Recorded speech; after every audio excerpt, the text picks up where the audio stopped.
This Liberty Sports Update is brought to you by Beacon Credit Union. Hello, Flames Nation. My name is Nick Pierce, and we continue on here as we visit with the head coach of the Liberty Flames baseball team, Scott Jackson, and certainly a tough time for all spring sports right now with the COVID-19 pandemic, everything being canceled for the remainder of the spring. And, Coach, we're glad to have you with us. First of all, before we get into anything baseball-related or season-related, how are you and your family doing? Oh, great. It's a good time at home with the kids. I've been to Ace Hardware about 3 times, Home Depot twice, and just trying to find things to stay busy. But, despite all the disappointment, I think there's some good things in this, and one of them is spending a lot of good time with your family. Yeah, absolutely. And but for a baseball coach, though, this is uncharted waters, and really for me as well. I'm not used to having this much free time in March. Yeah, I know. It's weird. It's different. I guess I can say I've had a spring break now for the first time in my life, even though it was a little different and not some beach trip. At least I can say that. And then spring turkey season opens here in April, so maybe I'll get to go turkey hunting in the spring for the first time ever. No doubt. Well, Coach, we're glad that you're doing well, and thank you for joining us here for a little bit. I want to talk about just what this spring has been like. Certainly it's been different for everyone across the country. Still so many unanswered questions right now as far as how we're going to proceed with college baseball or Major League Baseball or any sports really moving forward. But let's go back, first of all, to the day that this all happened. It was right after the West Virginia game. It was Thursday. Everyone's on their way to Columbus, Ohio. When did you first start getting word that the season was in jeopardy? Yeah, I guess, the way it started was, the night we played West Virginia, after the game, we played a 3:00 game, so we had a chance to get some dinner, and I was just sitting there getting ready to go to bed, and I saw where the NBA season had been canceled, and I was like, whoa, wow. And then the next day, we got up and lifted and didn't really continue to think much about it. Went to lunch with our coaches, and then Coach Williams, he called it. I don't want to say he called it, but he was the one that kind of had the gut feeling that was right. And he said, this isn't good. This is really going to impact us. And I said, well, it's okay. We'll go to Ohio State. We won't have any fans in the stands, but at least we'll get to play. So by the time we ate lunch, we were supposed to be back on the bus at 12:30 that day, on that Thursday.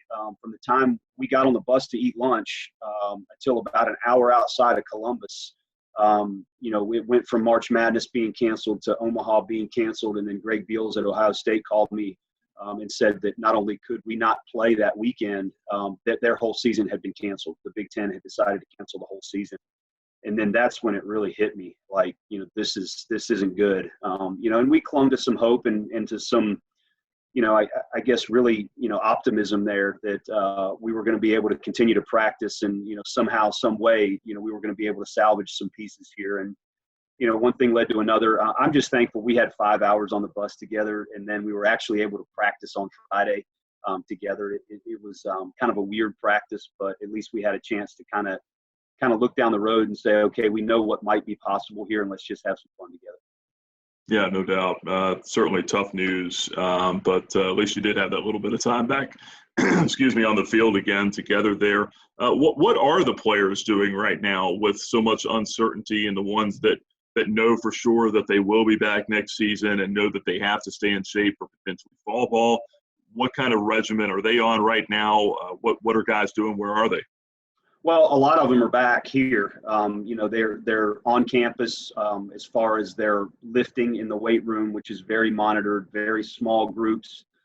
They're doing their classwork in the mornings, online appointments and meeting during their class times. I think a lot of them wanted some type of routine, which just to be here in your apartment, to get up, to do your classwork online, eat some lunch, and then come over here at some point in the afternoon. Whether it's just a lift, just move, do something, at least, with the half the day being, somewhat of a routine, that's what they wanted. And so a lot of our guys are back here. We have some that are still at home, which is where they're most comfortable, which is fine. Some, went to an area where they felt like they had the most resources as far as food and being able to kind of keep themselves away from things. So, you weren't really, couldn't require them to do anything, and it was more of a personal choice of what each of our guys felt best. And, I've seen a few of them kind of in and out, but certainly with, the circumstances that we're under, just trying to keep that distance and to try to, respect everybody involved with all of this. Yeah, it's really hard to practice when the mandate is 10 people or less in a group. So that's really tough on ball players for sure. But guys, I guess just kind of treating it like the off season is what it sounds like, and doing their own individual conditioning. Let's talk a little bit about the season here. Only 17 games, but some good things to point out, and some things, obviously some uncertainties with seniors and all that stuff. But Ben Highfill, 317 average this year, 3 home runs. Cam Locklear hit 316. Trey McGuire, 288. I mean, when you look there and you got 3 seniors at the top that are leading you in hitting, that's kind of the way that it's supposed to look, isn't it? Yeah, you're right. It is. Those guys have been here, and Ben Highfill is kind of, I think, the shining example of that. I think Trey some too, just because we knew what was in there with him, and it was starting to come out. Not to take Cam for granted. He's been there, for 4 years for us. But yeah, I mean, that's the way you like it as a coach. And I think if you trust your player development in a program, and you say, hey, we're going to stick with you, and give you a chance to keep getting better. And those guys were leading us in a lot of ways, not just statistically, but certainly the way they carry themselves. And, from a coaching standpoint, the way they practice, it was easy for me to point to those guys and say, hey, that's how you practice. That's how you show up every day. And, to have the numbers back up, what you're seeing in practice is always a good thing from a coaching standpoint. Pitching wise, about a 3.04 ERA for your club. Led by Joe Adamets, a sophomore, with a 1.59 ERA. He had a really good outing his last time out. Noah Skuro, really good numbers through 4 starts this year, had a sub-2 ERA, and almost a strikeout an inning for Skuro as well. Skuro, a guy that has some eligibility left, but could go to the draft if there is a draft. We still don't even know about that yet. I guess with the pitching staff and what they were able to accomplish this year under Matt Williams, how many steps forward did they take? A lot. I mean, especially Joe, I think maybe stands out the most, just in the way he came in. It starts back in the summer, when we asked you to take some time off and rest, and he was really productive with that. He put on some good weight. Got here in the fall with Coach Williams, and I think really had a good relationship with him early as far as trusting what he would say and kind of his perspective on some things, getting Joe a little bit taller and keeping his angle. And, then it wasn't just, I think, the summer to the fall to the spring. I can say that for a lot of our starters as well as Garrett Price in the bullpen. It was, outing to outing, and that's how you've got to be able to do it in this environment, and certainly at this level, to be able to have a good season. I thought Garrett was throwing his best at the end. I hate to say at the end, but after the 12th to 17th game there, I thought you saw the best of Garrett Price after seeing an uncharacteristic Garrett Price early in the season. So I was just really pleased with kind of the way that those guys were handling the season, the way they continued to mature, and the way they continue to grow. That's what you want as a coach. You want guys to grow in a lot of ways, and I think they were doing that, and was really optimistic for what I thought the spring held for our pitching staff. And lastly here, just looking at some of the responses from the guys that have spoken publicly up to this point about the way the season has ended abruptly.